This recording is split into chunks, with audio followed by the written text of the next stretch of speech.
A mighty search engine pays respect to a mighty activist. My dad brought the world to us, and Google has brought the world to him. Now when you go to Google, you get a look into the world of Corky Gonzalez. It's not about winning and definitely not about losing. We haven't had fans at our games the last 2 years that I've been here, so this is amazing. You know, they brought out the support. It's about a flyer and a group of students that changed the fate of a soccer team. Transportation woes just in time for your weekend, from who is keeping DIA clean to how you're even going to get to the airport in the first place. And our Friday good news sent our photojournalist back to school today, next. Millions of dollars in extra money could be handed out in Denver. City employees could be eligible for two different bonuses, one for being vaccinated, the other for having to work in person during the worst of the pandemic. Both are going to require city council approval. And our Marshall Zollinger is looking at why every employee who was furloughed last year, but not everyone will be eligible for these bonuses. Every vaccinated Denver employee, so far 10,700, and each Denver employee with a vaccine exemption, so far 652, could get $400 bonus dollars if City Council gives the okay.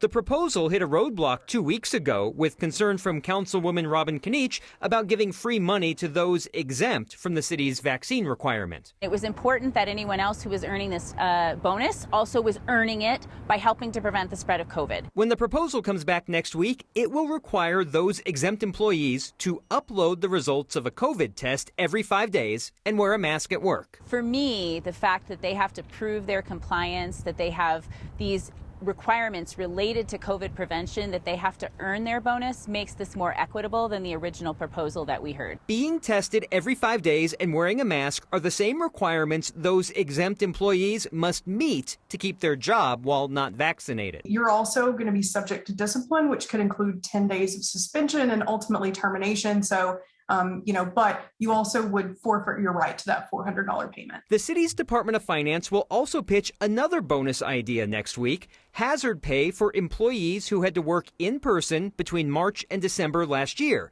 Eligible employees could get $250 a month for any of the 10 months they primarily worked in person, like law enforcement, park rangers, and city COVID testing site workers. If you were able to do your job remotely, then you don't qualify for hazard pay or premium pay because you were able to safely work from home. The federal government made those rules, not the city. We believe there are around 7,400 employees who would be eligible, and a total cost of that would be about $16.6 million. $16 million is what the city saved when it furloughed employees 8 days last year. So why not just reimburse all employees for their furlough days? Short answer, the bonuses come from federal money that have specific rules on how it gets spent. Again, both bonus proposals need to pass City Council. The city is currently working on the next budget, which includes merit increases and other changes that could put more money in city employee paychecks. Those changes also would require City Council approval. Okay, and I know one of the things that we always do is we ask, well, where's the money coming from? What pool of money is it coming from? But do people really care when it comes to something like this? If I'm a city employee sitting at home watching this, I don't care where the money comes Right. from. Just give it back to me. But what I've learned in this job, you've got federal money that goes to every state, and they're like, you get it, and you can only use it for, it's like use it or lose it, but you can only use it for these things, and if we catch you using it for other reasons, we're going to take it back and perhaps charge you interest or get you in trouble for something. In the end, if I'm receiving it, I don't care where it comes from. But there are rules that you can only use it for certain pots. Yeah, definitely navigated that before. All right, thanks, Marshall. Appreciate it. Well, it was a one-day strike for janitors at Denver International Airport today, but DIA was insisting that COVID protocols and cleaning are still being followed to keep passengers safe. The janitors are members of the Service Employees International Union, Local 105.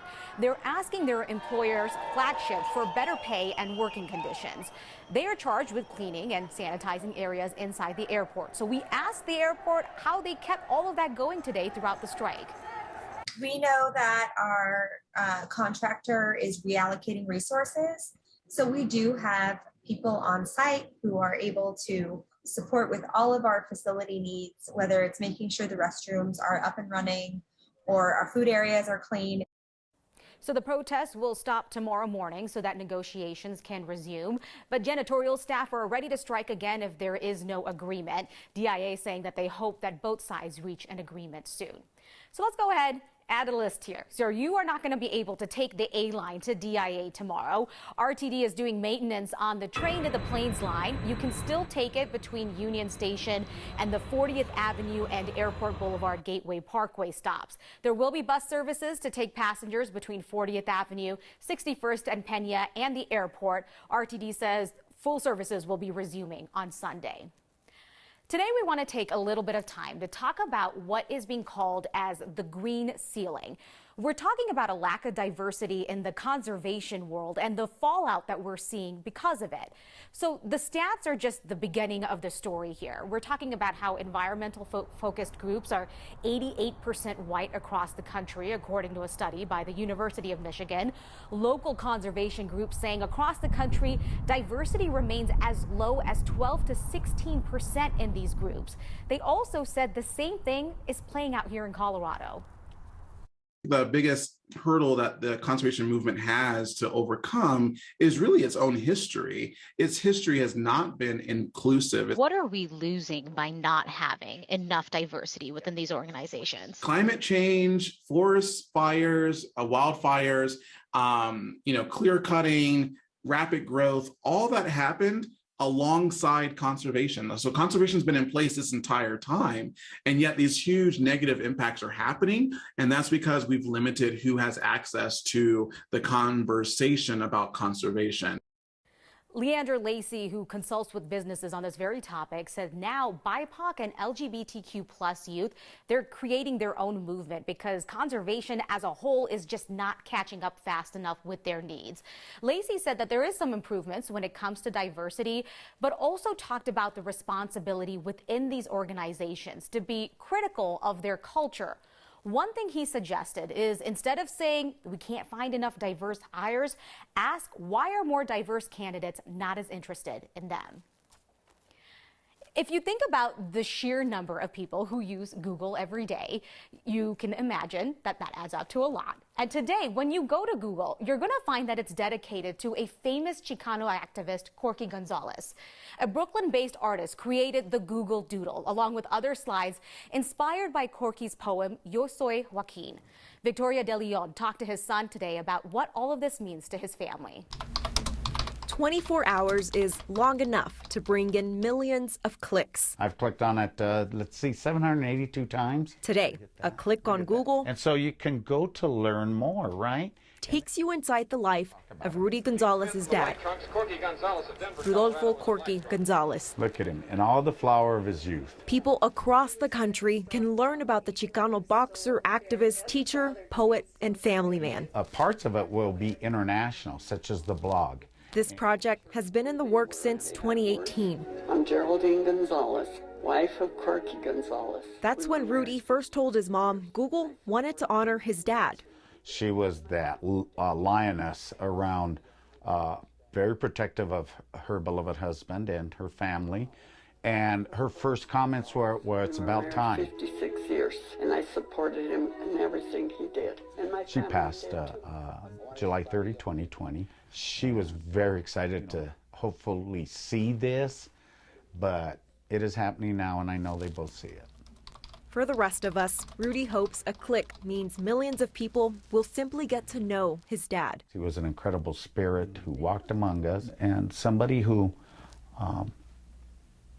who wasn't afraid to stand up and to speak out. Beyond that, I want to inspire young people to understand themselves. he hopes a click means Corky Gonzalez continues to inspire others. Hasta la victoria siempre. Until victory always. For Next, I'm Victoria de Leon.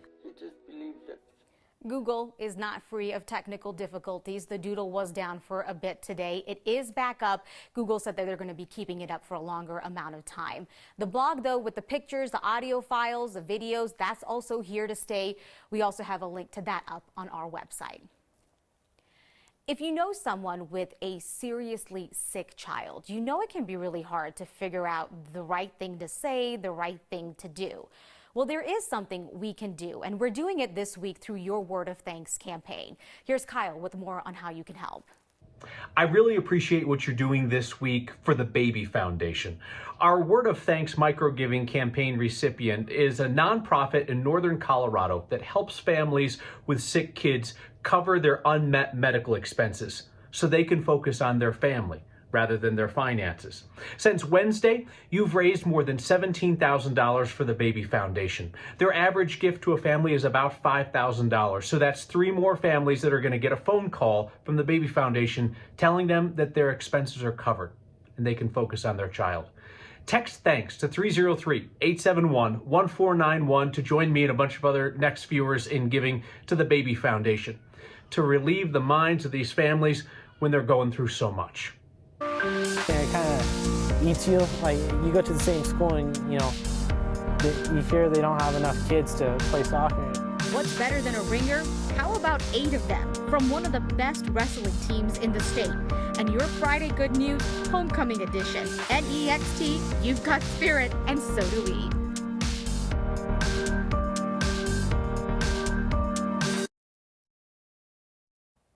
Colorado Republican State Representative Ron Hanks is running for U.S. Senate with an eye towards challenging Democratic incumbent Michael Bennett.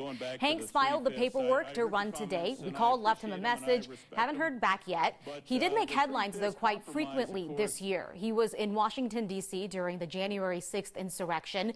He insisted foreign intelligence could keep President Joe Biden from being inaugurated.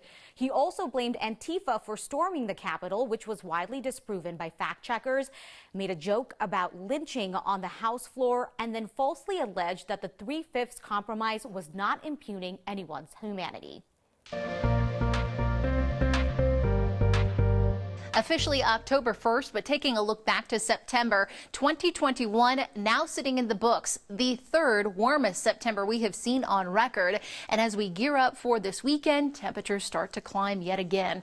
We've had some mostly cloudy skies across the city. We did touch 70 this afternoon. The storms to our south still ushering in some scattered rain showers across the eastern plains, a mix of rain and snow up into the high country with possibly 1 or 2 isolated showers making their way into the metro. 20s and 30s way up high with 40s. Overnight here in the metro area. These showers wind down. We wake up to sunshine tomorrow. By the afternoon, a couple of scattered rain showers up in the mountains with a better chance late tomorrow evening here in Denver. Temps backing into the low 70s for the metro area and nothing but sunshine and a big warm up heading into next week. It is Friday, and on Fridays, we always like to share your good news. We've done it for 265 Fridays now, and there's some extra pep to our 256th edition. Photojournalist Tom Cole went back to school to see what staff and students at Arvada West High School are happy about ahead of homecoming weekend.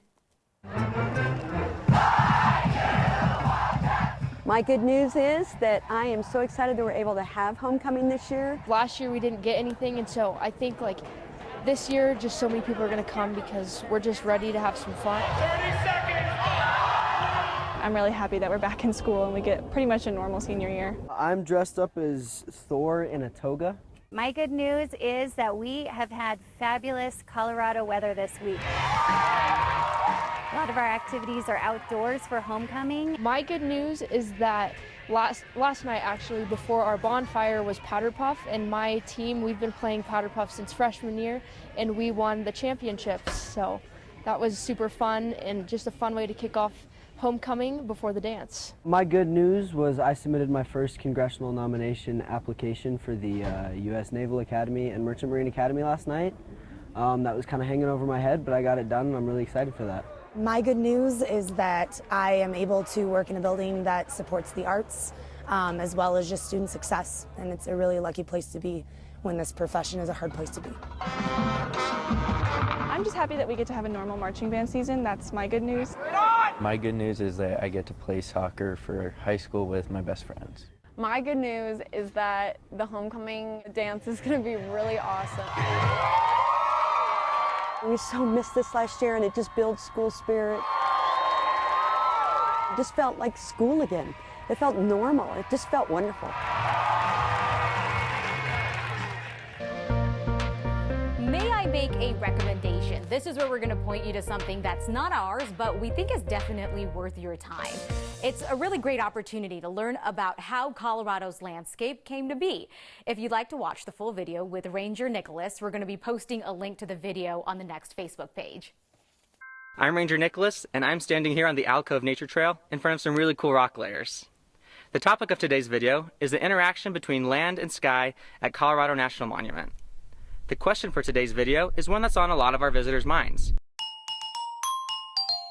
How did these canyons even get here? So some of Colorado's most breathtaking views can be seen on the west side of the state. The Colorado National Monument offers a different vibe and feel to what we get on the Front Range and the mountain areas.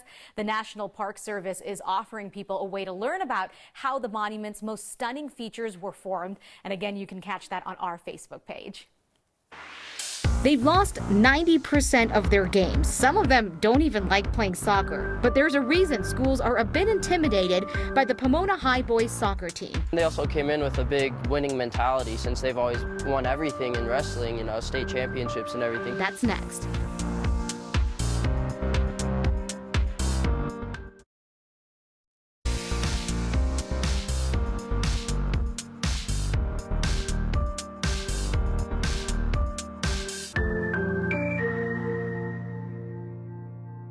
The Pomona High School wrestling program has won the state championship 5 of the last 6 years. This fall, they're going to be trying something different. They're trying losing. Here's 9 News sports reporter Scotty Gange.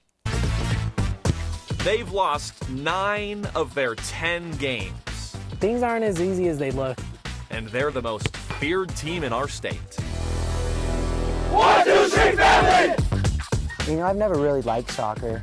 At the start of the season, the Pomona soccer team barely had enough players to field an 11-man team. We were getting like 6 people showing up to practice. One of the preseason games, we played with 10 players. And after wrestling with the idea, the team decided to send out a flyer, inviting students to join the squad. Honestly, I kind of thought it was a joke. 8 members from the Pomona Dynasty wrestling program signed up to help lift them off the mat. Changed around the whole program, I think. That includes Daniel Cardenas, who's hoping to be the first ever 4-time state wrestling champion in school history. It kind of eats you. Like, you go to the same school and, you hear they don't have enough kids to play soccer, and it's like, man, I don't know how I'd feel if that was towards wrestling, I've never really played on a team sport, so it's nice to rely on others, not just yourself. They did an experiment with us. They asked me how I feel today. I said I feel good. He asked another one of our soccer players, how did we feel today? He said good. And then he asked one of the wrestlers, how did they feel? He said like a champion. It's just that mentality of always wanting to be the best and winning. When the season looked like it was pinned for failure, these boys tapped in to play. And that's a championship-level maneuver. For next, I'm Scotty Gange. Has some Ted Lasso vibes there. We've got your feedback next. Well, thank you everyone for hanging out with me on my last show for Next for a couple of months. I am off on maternity leave after finishing off the weekend morning shows. Been reading through all of your guys' emails to me. Your congratulations to our growing family. It means so much. Paula writing in, it's a wonderful new chapter that goes by so quickly. Enjoy every minute. Paula, I'm going to keep that in mind. Got another email asking if I'm having twins. No, just the one. That's the plan, just the one. Have a great weekend, everyone.